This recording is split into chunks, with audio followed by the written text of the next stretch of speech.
12 দিনের রহিমের সাথে 12 বছরের রূপবানের বিয়ে সিনেমার সেই গল্পের আংশিক রূপ দেখা গেল ঝিনাইদহের কালীগঞ্জে। 22 বছরে সংসার শেষে 17 বছরের বয়সী এক কিশোরকে সঙ্গে নিয়ে পালালো তাসলিমা খাতুন নামের 40 বছরের গৃহবধূ।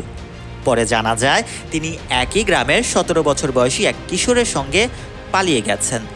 এই নিয়ে সামাজিক যোগাযোগ মাধ্যমে ব্যাপক সমালোচনা চলছে। এ ঘটনা ঘটেছে কালীগঞ্জ উপজেলার বাবরা গ্রামে। পুলিশ ও স্থানীয়রা জানান, দীর্ঘদিন ধরে তাসলিমা ও ওই কিশোরের মধ্যে এক ধরনের ঘনিষ্ঠ সম্পর্ক ছিল। সেই সম্পর্ক পরবর্তীতে পরকীয়ায় রূপ নেয়। আইন অনুযায়ী কিশোরের বয়স 17 হওয়ায় সে এখনও নাবালক। ফলে তার সঙ্গে প্রাপ্তবয়স্ক নারীর শারীরিক বা মানসিক সম্পর্ক গড়ে তোলা বাংলাদেশ প্রচলিত নারী ও শিশু নির্যাতন দমন আইন এবং শিশু যৌন নির্যাতন দমন আইনে একটি দণ্ডনীয় অপরাধ হিসেবে বিবেচিত হবে। তাসলিমার স্বামী মান্নান মিস্ত্রি বলেন, গত 11 জুলাই রাতে আমার স্ত্রীকে একাধিকবার ঘরের পাশে ওই কিশোরের সঙ্গে ঘনিষ্ঠ অবস্থায় দেখতে পাই।